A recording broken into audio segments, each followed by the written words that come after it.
Desde Vox creemos que la UVL es un error, que ya su definición es equivocada, porque no es una academia de la lengua valenciana, sino una academia valenciana de la lengua, lo que deja abierto el que se refiera a cualquier lengua, incluso a ese catalán normalizado que obligan a estudiar a nuestros niños. Porque la UVL niega la existencia de la lengua valenciana. Es una academia que fundaron los políticos y que persiste a base de grandes sueldos. Es una academia que reniega de la historia y la cultura valencianas.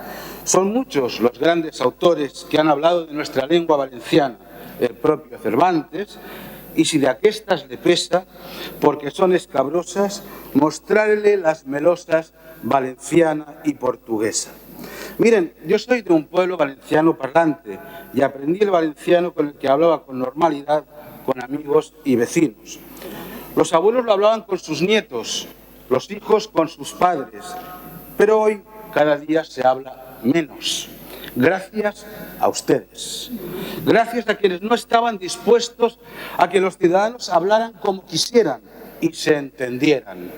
Gracias a quienes no iban a permitir que los valencianos tuviéramos una identidad propia, distinta de las de esas generalitats que a ustedes les riegan de dinero y a esas fundaciones a las que ustedes riegan de dinero. Y por eso han querido destruir el valenciano, pero no lo van a conseguir. Han tenido ayuda, es cierto. El Partido Popular, por un buenismo malentendido o por complicidad, les allanó el camino. Pero ustedes, señores del Botánico, de un dedo se han tomado el brazo entero, imponiendo a marchas forzadas una lengua que no es nuestra y provocando un falso e inexistente enfrentamiento entre el valenciano y el castellano para favorecer sus tesis pancatalanistas. Y ustedes siempre nos están hablando de expertos, pero esos expertos de los que ustedes hablan o están a su sueldo, o sencillamente no existen. Pero si quieren, hablemos de expertos. Vamos a hacerlo. Decía Pi y Margall en su obra La enteridad de la patria que en España, además del castellano, y cito literalmente, se habla aquí el catalán, el valenciano, el mallorquín, el bable, el gallego y además el vasco, idiomas sin enlace con los demás del mundo.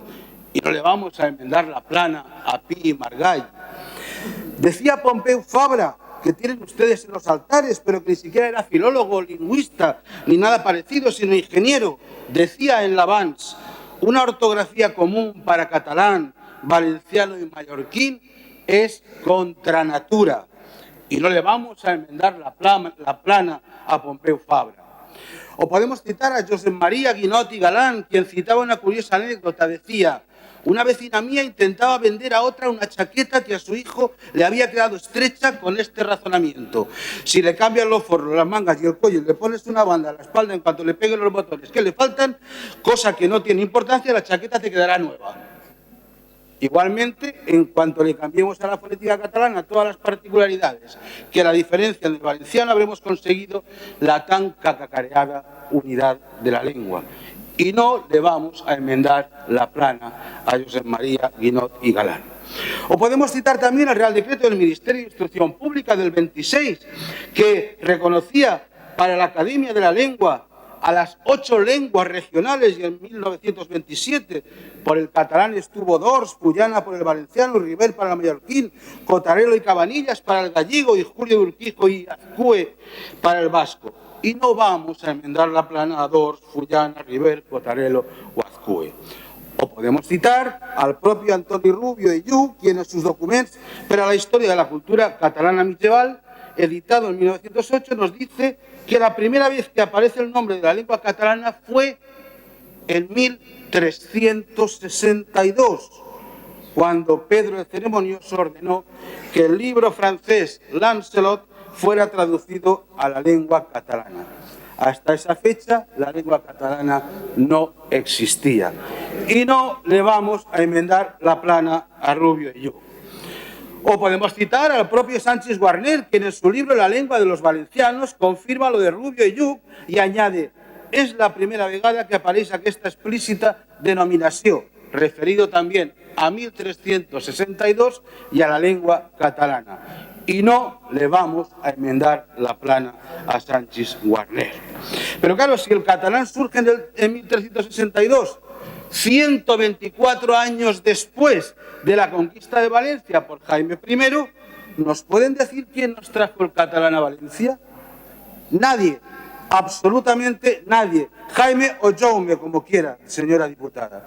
Porque la inmensa mayoría del ejército del rey eran aragoneses, porque eran todos poco o nada ilustrados y porque un puñado de catalanes que les acompañaban no podían hablar una lengua que solo existiría 124 años después. Esto es historia, historia real. Lo demás, inventos imperialistas y anexionistas. Y no le vamos a enmendar la plana a la historia. Podríamos seguir y seguir y seguir, y ustedes nos hablan de expertos.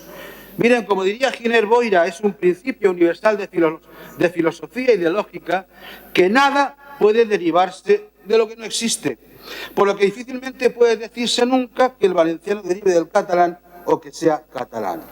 En el Reino de Valencia se hablaba la lengua romance.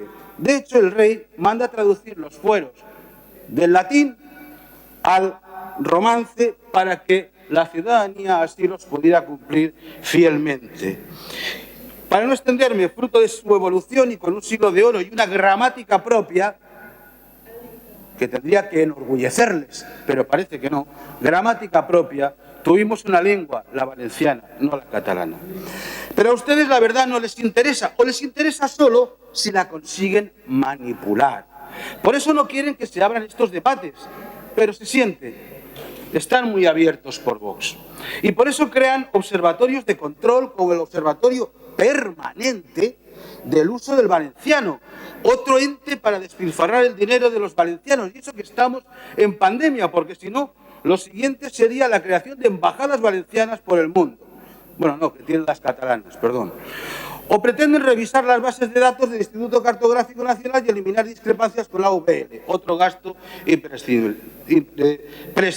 En fin, acabo, señora presidenta. Como les decía mi compañera, la señora diputada Llanos Masó, en la comisión, las enmiendas de Vox podrían considerarse, si fuera posible, una enmienda a la totalidad a la UPL, pero como está bloqueada estatutariamente, únicamente cabe vaciarla totalmente de contenido y de dinero y apoyar firmemente a la de verdad, a la auténtica, a la valenciana, a la Real Academia de Cultura Valenciana. Muchas gracias.